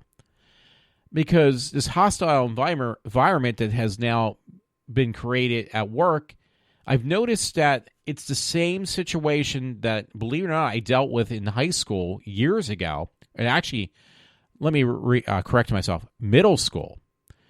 Where you have people that are very friendly to you or your friends, and then they want to be with the cool kids, even though you're talking older people that are in their 30s, 40s, 50s, who knows. They want to be with the cool kids. They want to be with the cool gang. So your friends in middle school, I had this happen, became your enemies just so they could fit in. And they would agree with the people that, like, yeah, you don't want to be around that nerd or that asshole because you won't be part of our group then. You won't be part of our gang. Or, we won't affiliate with you if you hang out with that idiot. So, I mean, doing that in middle school really is what put me over the edge and, put me in a mental state hospital over and over again because it was returning to that situation. Now I'm an adult, though, and I'm dealing, though, believe it or not, it's the same environment again, but on a larger scale. I was going to say a larger pay scale, which is the truth.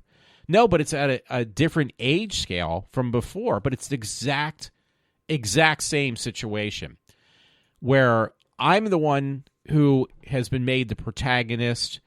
I am not the cool guy, but I'm the person that is the center focus of everyone at where I work. That this guy, stay away from him as though he is, got leopard's disease. Stay away from that guy. He's the one who's the one you need to stay away from. He's got problems. And it's like, yeah, I know I have problems. You don't have to tell me that. So the only thing is, my mind frame when I was a kid is I let it get to me, which I do let it get to me, but I got to let it get to me that I internalized it to the point that I ended up in a state hospital. Now I don't internalize it. I just give it back. I'll give it back and I will give it back again. And if you continue to be persistent, it's just going to continue that I'm going to have to fight you back. I'm not at that point. So, you make a lot of enemies that way, which I have. But then you kind of think about it. But these people, obviously, those issues aren't with me. It's with themselves. They're the ones instead of realizing that they hate themselves, they got to focus on something else that they need to hate, which would be me, because I'm the easiest person that they can pick on, they think, and get away with it. But it doesn't work. They don't get the better, they don't, well, at least in some ways they don't get the best of me. Yeah, in some ways they do, in other ways really they don't, because I just actually give it back to them and they get really, really angry with me. So where does this lead in? Well, it's taken its toll on my health. It definitely has. It's taken definitely a toll on my health. But then I hear my dad he works where I still do. He's the one who got me the job where I work. And he goes to what's called a retirement meeting, where he hears that the company I work for, they're going to be outsourced. Well, they're trying to buy other companies, copyrights and stuff for manufacturing other types of goods and services. So how's that going to affect us? Well, eventually, where I work, it's a very big foundation. They own a lot of land. And basically, it's going to be the same thing as, it's going to be the same thing as outsourcing, where eventually they're going to replace us with these other companies. Like, I'm trying to think of like an analogy that won't be close to where I work. I'm trying to think of one I could explain that would make a little bit of sense, maybe not a lot. Say you're like a food manufacturer and you're like Nabisco, but then you buy out Coca-Cola and Pepsi and I'm trying to think what else. But you buy out these other companies and you have them manufacture their goods on your property, on your foundation, whatever you want to call it. Well, eventually, if you buy other companies that already have something that they're making, and you say, well, you're going to make it at this location, we won't need to do any research on making other products. And eventually, that will mean that, okay, you already have established something. We're going to go with what you have and less of what we have. We're not going to put money into any type of research. We're not going to put any money into any more production of what we have. We're going to allow you to bring in your people in our foundation, take over these buildings to do the exact same thing or do your thing, which will be different, but it's going to have our patent, our name on there. So I hope I did a good analysis because I really want to end this show too because it's getting on 2 hours now, even with those mini-second breaks. So eventually what's going to end up happening, there's going to be less of us and more of these other places in our location. It'll be like basically when you go to a building that's got different suites, like an eye doctor place, a place to get cosmetic surgery, a place to get, top of my head is of all things, no puns intended, a neurologist. Like you have different suites inside the building. Well, that's exactly what's going to happen where I work. They're going to have not suites, but they're going to have buildings instead. Where my company is going to buy out these other manufacturers, their products, and have these other manufacturers take home in different buildings in where I work.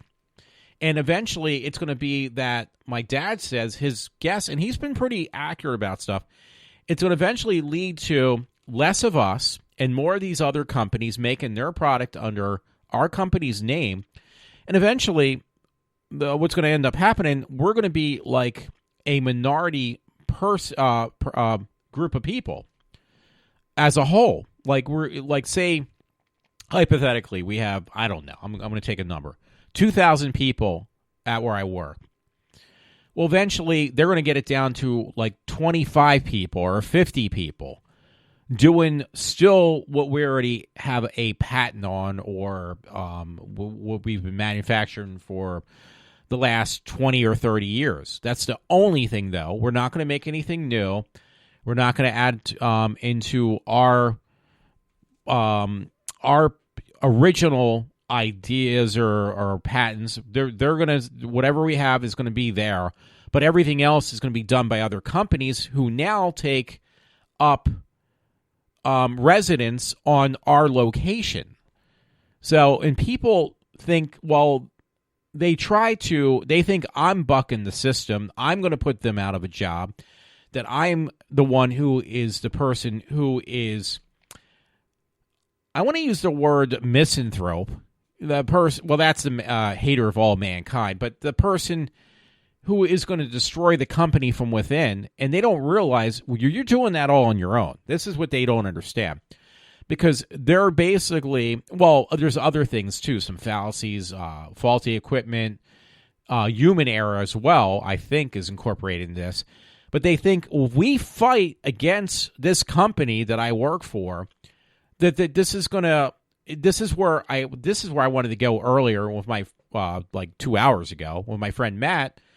Well, that's that wishful thinking that Matt talks about. Well, hey, if we do this, we fight against this company and show them we mean business, that we're not going to allow them to walk all over us, and we want more money, and we want more hours, and we want this, and we want that. Well, that's wishful thinking right there. And how's the company taking this? Well, guess what? You can continue to fight. You can continue to buck the system that supposedly, hypothetically, I am doing it. But how we're going to deal with it is we're not going to tolerate it anymore. We're either going to, outsource your work, which they've done. They've outsourced some of our work. And if that doesn't work, then we're just going to slowly chip away and put other companies' products and have them manufactured in your building to the point that you will not be needed anymore. Your services, your contributions are not necessary anymore. We'll give you a layoff notice or force you to retire, which would probably be advisable if you can do that. But you're no longer wanted here. So that's what's going to end up happening in the near future or in the next so many years. So them fighting against me and saying it's my fault for all this stuff happening, which is not the truth, and acting like you're in high school, a lot of people do, and doing things that are passive-aggressive have only created more problems, which, again, didn't go back to me, that it's my fault. And I make jokes for certain people, and they know that I'm joking. They know I'm joking. I say, don't worry, whatever happens, it's my fault. And some people actually think it's humorous, and they know what I'm joking, but there's certain people that actually think that I'm dead on serious, that, hey, it is my fault, and they actually got in their head now, yeah, it is your fault. You're the one who's fucking up the company. No, I'm not. Actually, it's you. It's you, these individuals who do this. And it's okay because this process of where I work has already taken effect while they're trying to fight it. And it's like these people that are, maybe in Black Lives Matter or what is the other one? Wall Street, what do you call it? That whole thing with Wall Street. The socialists who are fighting against Wall Street. It's the same thing. You're fighting a losing battle, and you're just creating more of an issue that was not as severe until you made it that bad. That you're pushing, like where I work, this company, to push you out, and they don't see that. So, and I can go off on this, but it is getting on 2 hours, and I do want to go to bed before 7 o'clock in the morning because it's like 5:30 now, and it takes me some time to get this all put together. So anyway, yeah, that's interesting how people don't realize they're the person destroying their own lives, and how this made me think about why I'm thinking about this tonight though, because it reminded me again when I was in high school and the situation, and then it made me think, okay, brought me back to the issues I had when I was younger at that age, and where I got pushed so far against a wall that I became very suicidal. And it's like I'm getting to that point again, but in a different mind frame than when I was 12 years old or 11 years old. Because now I'm like thinking, okay, I'm thinking of that movie, It's a Wonderful Life. What if you did take me out of the equation? I mean, what if I never existed? What if you drive me to the point that I totally just flake out and they say, well, you need to leave. We can't have you because you're an unsafe, unfit person to work at where I work at X. You know, I work at this place called X. I'm not going to name the place. So what's going to happen? Well, I'll tell you what's going to happen. They're going to move on because this is how immature these people are where I work. A lot of them are. They're going to move to another person and make that person the protagonist. And that has happened. I've seen this happen before where it might be a different situation, a different group of people, but I've noticed that the focus, it's probably because I work in a closed quarters too, that there's always has been I've worked at the same place for 14 years, and I've seen this happen over and over and over again, where you find one person you make the protagonist. That person is the person that is the witch in Salem. You have to make sure that they confess to being the witch. And we will do anything we can do to make sure this person confesses that they are truly the witch, male or female. A male would be a warlock. And once they destroy that person and that person's gone because the person says, you know what, I had enough. Screw this. I'll move on to another building or I'll just quit this job. And it has happened over the years. Guess what happens? It's calm for a while. You know, it's the eye before the storm. Everything's really nice. We'll see how much better things are because so-and-so left this company or they left the building. Now things are much better. Well, guess what?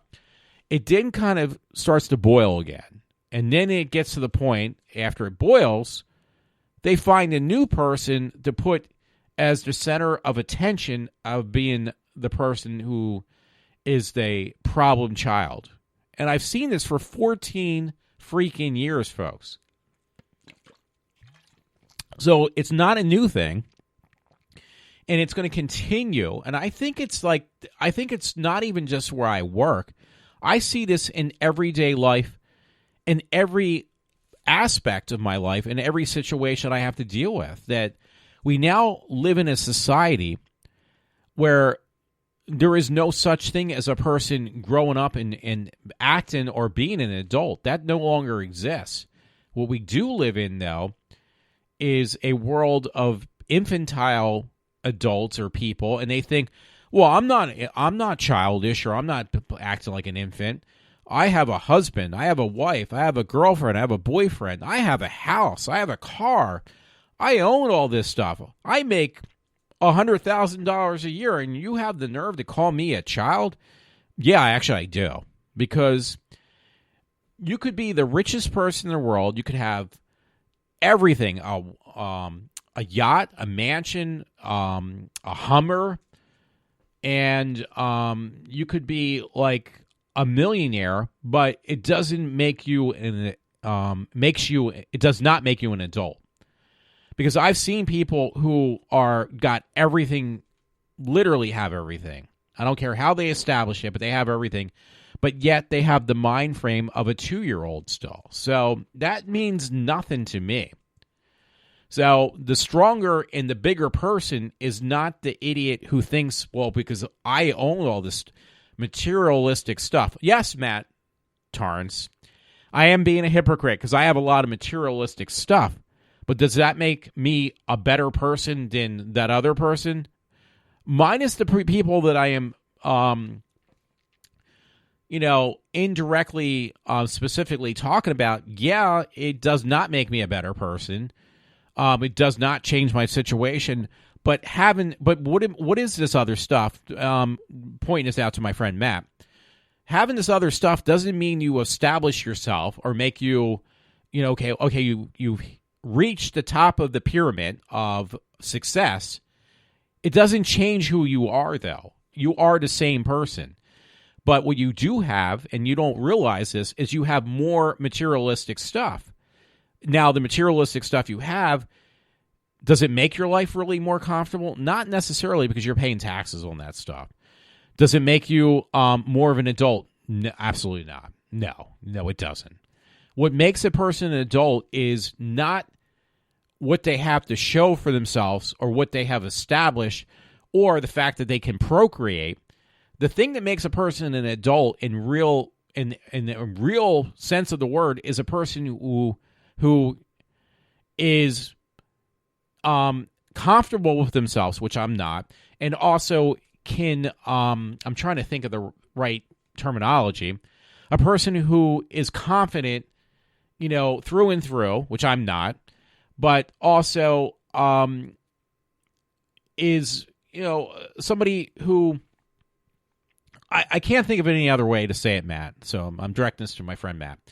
Level-headed. Somebody who's level-headed. I mean, you can have all the materialistic things in the world, a house, a boat, a car, an island, own, a country for all. I mean, there's some ridiculous thing I've seen. Some guy got some empty oil rig, whatever, on the middle of the ocean, and he called it his own country. I mean, I'm not even kidding.